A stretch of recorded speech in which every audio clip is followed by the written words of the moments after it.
मेरी बात बहुत ध्यान से सुनना, ऐसे लोग बहुत कम मिलते हैं, ठीक है। ये जो है बच्चों को फ्री एजुकेशन दे रहे हैं, ठीक है।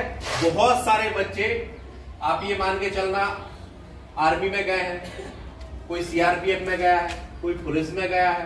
तैयारी करने वाले बेटा जेईई की तैयारी करने वाले हैं, आईआईटी का सपना देख रहे हैं, वो भी याद रखना उनसे भी वही चीजें पूछी जाएंगी जो आपने पढ़ी है।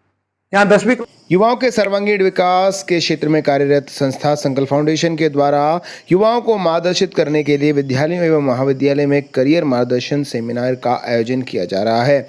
इसी क्रम में आज पिपरिया के सांडिया ग्राम में फाउंडेशन के द्वारा दिव्य ज्योति कॉन्वेंट हायर सेकेंडरी स्कूल और शासकीय उच्चतर माध्यमिक विद्यालय में करियर मार्गदर्शन कार्यक्रम का आयोजन किया गया।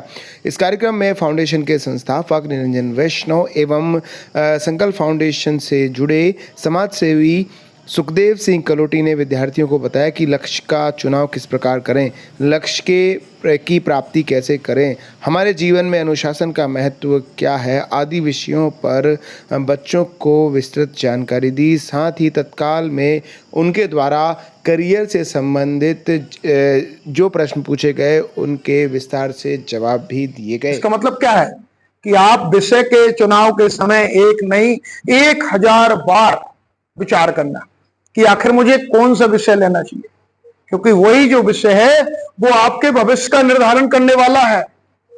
तो कौन सा विषय लें जो आपको अच्छा लगता हो। आपको इतिहास पढ़ना अच्छा लगता हो, मुझे इतिहास पढ़ना अच्छा लगता था, राजनीति पढ़ना अच्छा लगता था, मैंने बीए किया, एमए किया, 2 विषय से एमए किया, और इच्छा होती थी कि और करूं, लेकिन फिर सोचा कि अब कब तक पढ़ूंगा, ठीक है। लेकिन अगर मुझे कोई मैथ पकड़ा दे, गणित पकड़ा दे, तो पूरी क्लास के सामने मुझे बोलते हुए वो नहीं हो रहा संकोच कि मैं दूर भाग जाऊंगा, क्योंकि मुझे मैथ अच्छी नहीं लगती। इसी प्रकार से मैथ वाले को कोई हिस्ट्री की घटनाएं पढ़ाने लगे, प्लासी का युद्ध, पानीपत का युद्ध, ये युद्ध, वो पढ़ पाएगा क्या? वो भाग जाएगा। तो आप बेटा 10th वाले इस चुनौती को बड़ी ही सावधानी पूर्वक विषय का चुनाव करना, और जो 12th वाले उनके सामने एक बहुत बड़ी चुनौती बेटा, बहुत बड़ी, और मैं हर जगह बोलता हूं ये अपॉर्चुनिटीज जो है, मौके जो है आपके सामने, वो तो मैंने आपको बता दिया, लेकिन आपके सामने बहुत बड़ी चुनौती है कि आप सांडिया जैसी छोटी जगह से निकलकर या आसपास के छोटे से गांव से निकलकर जब आप बड़े शहरों में जाओगे, दिल्ली जाओगे, दिल्ली के मुखर्जी नगर में बोलोगे यूपीएससी की तैयारी करने जाना है, इंदौर के भंवरकुआ वाले क्षेत्र में जाओगे, भोपाल जाओगे, वहां जो लाइटें हैं आपको चेहरे पर बहुत ज्यादा पड़ेंगी, आपको अट्रैक्ट करेंगी वो लाइटें कि मैं कहां पड़ा था कचरे में, मैं तो बहुत ऐसी जगह आ गया। और वहां आप देखोगे कि आपके ही उम्र का कोई बच्चा या बच्ची एक हाथ में सिगरेट और एक हाथ में चाय पी रहे होंगे। ये सच्चाई बेटा, मैं वही बात कर रहा हूं जो मैंने देखे है, जो मेरे अनुभव रहे, पूरे भारत भ्रमण का मेरा अनुभव। सेना से रिटायर चाहिए जॉब, उसके बाद कुछ भी करो चाहे।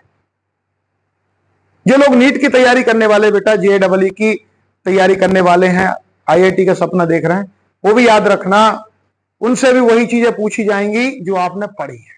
यहाँ 10वीं क्लास वाले